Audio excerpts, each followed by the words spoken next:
Alright, hey guys, what's going on? So today we are going to be going over the variational approach to tensor calculus. So this is going to be the first in many videos. It's going to sort of launch us into more advanced areas in tensor calculus, and it's also going to help us a lot with general relativity when we get to that point in making that playlist.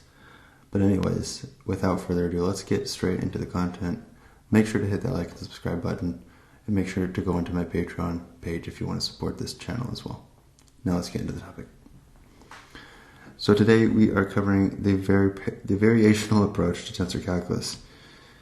So what we've established, so recall from before, we've sort of defined these affine connections, right? These were these things that helped us connect two vector spaces to each other with both vector spaces being defined on a manifold. And that object here was this guy right here. This was the intrinsic definition. This was, in other words, the definition that had the metric tensor in the formula here. The extrinsic definition, if you remember, contained derivatives of tangent vectors on the manifold. So this was again, this was torsion free, and this was metric compatible as well. And we've derived that. We've shown exactly what these guys meant. Metric compatibility meant that the inner product, as you change between vector spaces, the inner product stays the same, or there's no change. And then the torsion freeness talked about the symmetry of the connection, okay? The symmetry in these two indices. And so now in this video is going to be perhaps a little bit longer than some of my other ones, but I want to derive four important quantities that are tied to the variation of the metric, right? So the idea here is that if the metric changes a little bit, the values within the metric change, or within the matrix change that defines that metric. If there's a tiny little change in those values, then what does that mean for the affine connection? What does that mean for any other quantities for that matter? And what we're going to do is we're going to define the change. We're going to see that the change in the metric is going to, if it leads to a change if there's a change in the metric that leads to a change in the determinant of the metric, then that is going to drive changes, and that's going to help us define the affine connection here, with these two guys being the same. And we are also going to find that we can, with these two definitions in mind, we'll be able to derive the cross product, or not the cross product, right? The divergence and the curl of a vector in curved space, and we can see here that the determinant of the metric shows up there as well. So let's get straight into this. So for an arbitrary matrix, we can derive, or we can show that for any Taylor transformation of an arbitrary matrix, with A being a matrix, we can, this is what the formula looks like, compressed into summation notation. It looks like this, and we can define this as a new vector, or as a new matrix, right? So e to the A is a matrix, which is B, right? This is screams, this screams Lie theory, and we'll get into that a little bit more, but not in this video. So the determinant and the trace of an arbitrary matrix, A, if this is our matrix, the trace is going to be this. The exponential of the trace is going to be this. The determinant is going to be this, which also means that the determinant of A is equal to the exponential of the trace of A. So we have that right here. So moving things around a little bit, this should be the determinant. Okay, so we're changing this to B, right? So this can be for any arbitrary matrix. We're going to change this to B, and then we're going to take the ln, or the natural log of b. Okay, so, and the reason we're doing that again is because the natural log of b here is going to be equal to a. Right, so we make that change, put it into here, then we take the natural log of both sides, and we get this right here, and then we get, we can easily see that from here we get this, and then from here we get this. Right, this might be a little bit difficult to see here because you might think, well, okay, how? Right? How do you get from this point to here? Well, the derivative of the derivative of the natural logarithm is this, right? So, and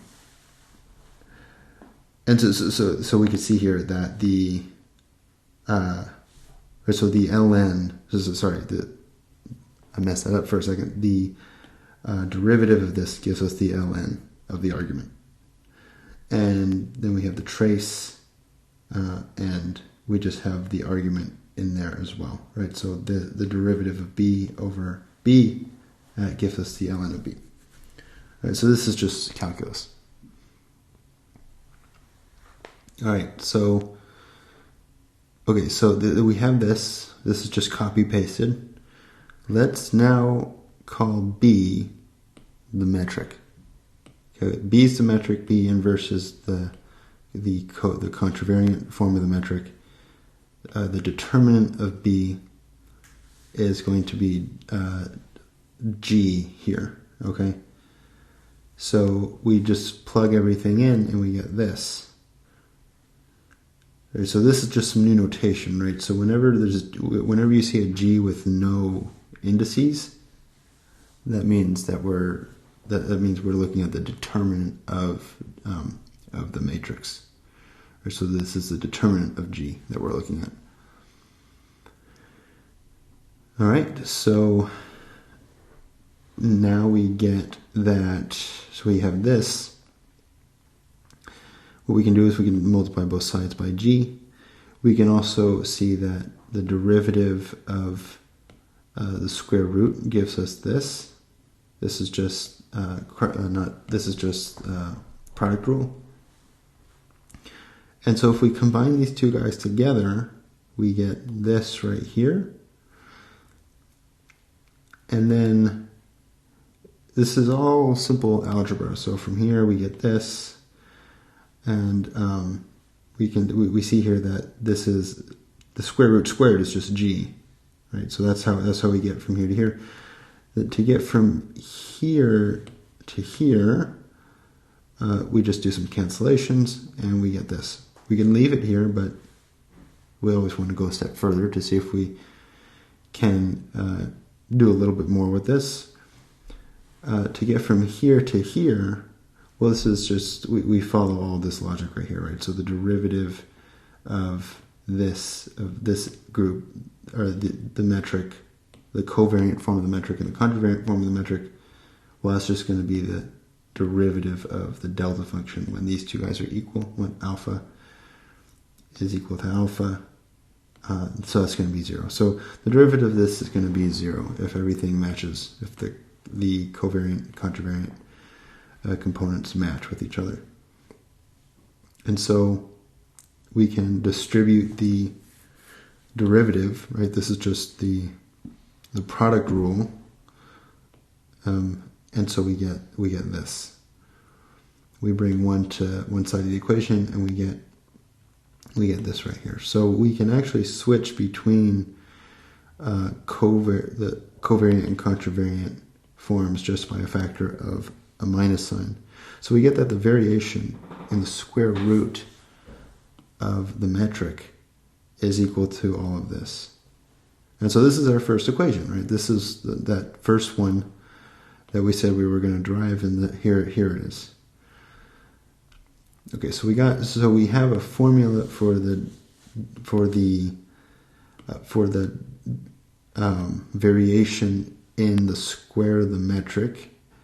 That is, so we have all of this, and here's the variation in the metric. So the variation in the metric, or so the variation in the metric, g alpha beta is proportional to the variation in the determinant, but then we have all the stuff in here as well, which is all this, right? So the point here is that these two guys are, we can form a formula or an equation that relates those two together. Okay. All right. So the next formula that we want to derive, let's go back up here really quick, is this guy right here. So the formula for the connection in terms of the derivative of the square of the determinant. So we know what that is. Now let's go here. So from this, so this is something we've shown before already. We can, that was up here, right? That was right here, or this guy right here. We can also get this guy right here. And then from this, we can get to here by means of all of this work in here, right? So let's take a look at what's going on here. If we multiply the connection by the metric, then what we get is a lowering of delta here, right? Or not a lower. We get delta and delta. We have alpha, so we get this alpha right here. And then we get, if we can do the same thing for this right here, and so we get these two guys. All right, these two guys are known as the connection of the first form, I think. There we have of the zeroth form and of the first form, and I believe this is of the first form of first form.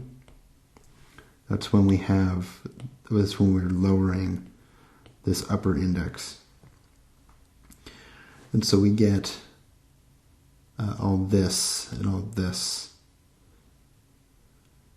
Right, so, and what we end up finding is that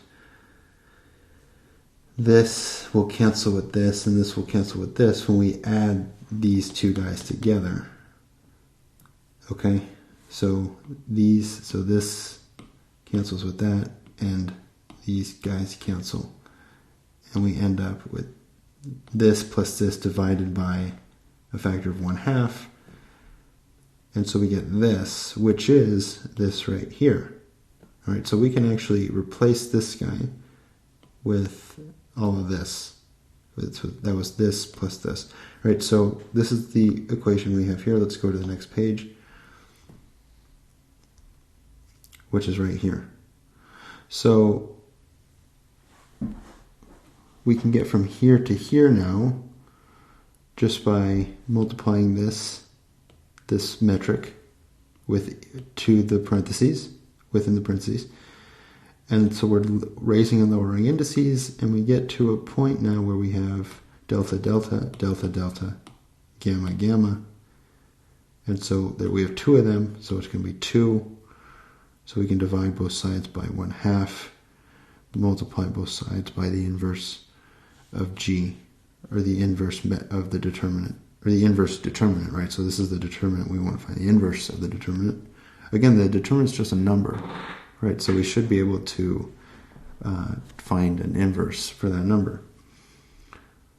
Right, and then we see here that this again is the definition of the natural logarithm. So we can take the natural logarithm. And then from there, we can absolve the 1/2 as well by making this a square root. So if you take the derivative of this, you should get this, right? And then take the derivative of this, you should get this. So this is kind of working backwards. It just takes a little bit of recognition to see how that works. And then we land at this guy right here. Right, so this is the affine connection with these two guys being the same. And then we get, and we have this, right? So we can calculate, so if we know how the determinant of the metric changes as you go across some distance gamma. Right, so because if you remember here, we had our manifold, here's our manifold, and at every point, let's see, I'll do this in red, at every point here we had a connection, and that gamma referred to the distance, or it referred to the vector that defined that defined the direction you're going at that point. Right? The vector still lives in this space, but that defines the direction that you're going on the manifold. And we've gone over this before. So given some direction, we can actually calculate now at least these components.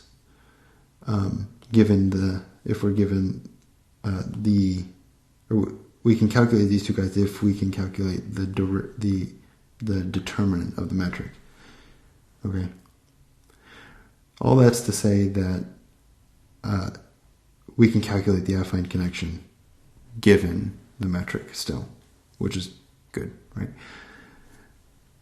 All right, so now we want to calculate the covariant curl. All right, so we're calling this guy this is the covariant curl, and this is a covariant divergence. Curl and divergence are two things that you come across in vector calculus. They're very, very common. They help us really understand a lot about vectors, vector fields, and so we should be able to do this on curved manifolds as well. And what this means is that if we're given some curved manifold, or if we're given some arbitrary manifold, we can actually calculate how vectors are changing, and how we can calculate we can calculate curl on these manifolds, and we can calculate how divergence is calculated on these manifolds as well. And if we recall also sort of the geometric or the visual idea of curl at any point on some field, visually represents how vector fields rotate around a given point, right? So this was the idea of curl. And then the idea of divergence, if we had a point, right, divergence means, are there any point sources on this manifold as well? And can we quantify, or how can we quantify that sense of divergence from a singularity on that field? And in this case, our field is going to be curved. It's a curved manifold. So we want to know the formulas. These are the formulas that help us calculate this on curved fields or on curved surfaces. So let's go ahead and do the curl. I'm doing the curl first because it's harder. And then I'll end on the divergence, which is a little bit easier. So we're going to start by considering the transformation of the metric. Right? So we have our metric. This is a transformed metric, right? So if this is a transformed metric, we can replace this with the original metric, or with these guys right? So what I'm trying to say is that these guys here, these are transformed. So the transformation matrix looks like this, which is the Jacobian when we're talking about the basis vectors. And especially when the basis vectors are through that realization, right? We had our basis vectors were realized to be derivatives, and so that's why we're using the Jacobian in this case. And so now we can bring the two Jacobians out. We get this. This is the original metric, right? So the metric, This is the transformed metric, and it transforms by 2 Jacobians, right? So that's going to be, we get to take the determinant of both sides. We see these 2 Jacobians they're the same, so we can square them. And so if we square them, well, we can take the square root of both sides, and when we do that, we get this. So the square of the metric transforms by the Jacobian. All right, so this is a transformation rule for the determinant of the metric, and we have this factor of the Jacobian up front. All right, so now we want to consider the Levi-Civita symbol, because this is important in helping us understand how this is going to work as well. So the volume in 3D, so if we want to consider a volume in 3D, because again, curl sort of wraps around a volume, right? The idea, again, is that you have a vector field, and that vector field, when you're calculating the curl, curls around some sort of volume, okay? And so we want to know what the volume is, right? So the volume in 3D is given by the determinant of 3 vectors, right? So this, again, is linear algebra stuff. The linear algebra, so our 3 vectors are u, v, and t, and we can go through the rote calculation of doing u times the determinant of these 2 guys, v1 times the determinant of these columns, t1 times the determinant of these columns. We can go through all that. A much simpler way to do that is just through the Levi-Civita symbol. And you can find that this is indeed the case. If you go through all that row calculation, you can actually find that this is actually the case where, again, the Levi-Civita symbol is ijk is equal to 1 or negative 1 if this goes 1, 2, if ij and k goes 1, 2, 3, or 3, 1, 2, or 2, 3, 1. Negative 1 if we swap, right? So 2, 1, 3, 1, 3, 2, or 3, 2, 1. So if the values for ijk are any of these guys, then we get a 1. If they're any of these guys, then we get a negative 1. Another way of looking at the Levi-Civita symbol is by drawing yourself a circle, sort of. And if you're going counterclockwise, or if you're going clockwise, right, you put a 1. If you're going counterclockwise, you get a -1. But that's review. I'm sure you've seen Levi-Civita symbols before. If not, well, there you have it. So we have so this is how we calculate the determinant, or a volume, right? Given 3 vectors, we slap on the Levi-Civita symbol, and we can get a volume from that. For a change in basis, then, so the determinant of the Jacobian is the determinant of all this, and we'll just call it det of j, big J.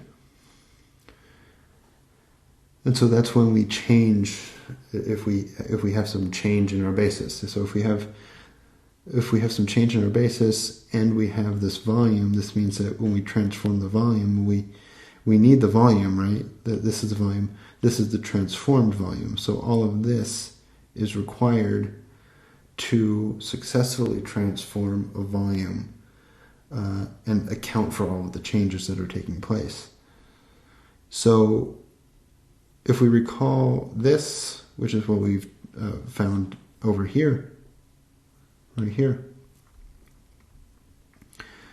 and if g equals this, then the square root of g is just going to be j. Okay? So, therefore, the transformed volume is going to be this. And so, we call this a Levi-Civita tensor density, right? So, if so the transformed volume requires this factor of the square root of G. And so this here is all going to be encapsulated into this term, where this implies that there's a factor of the square root of G, which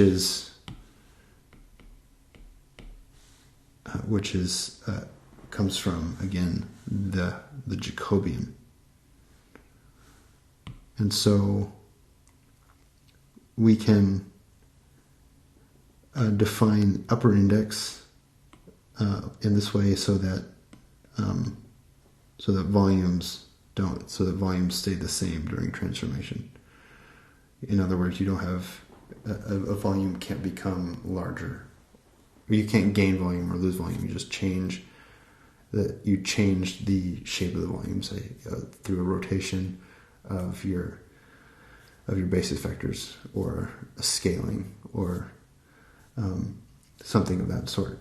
And so this is all to say that the volume initially equals, or the volume equals the volume, right?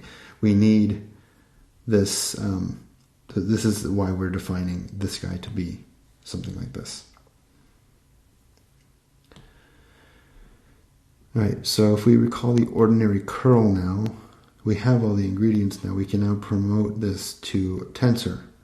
So we have this guy and this guy, right? So that was the definition we had. And then we just have this guy. We slap that on to the end here. This is the ith component. This is just this guy here, and this guy here are the same, right? I'm just sort of compressing the notation for right now. All right, so now we have, right, so this should be that right there. And so if this is, we can make this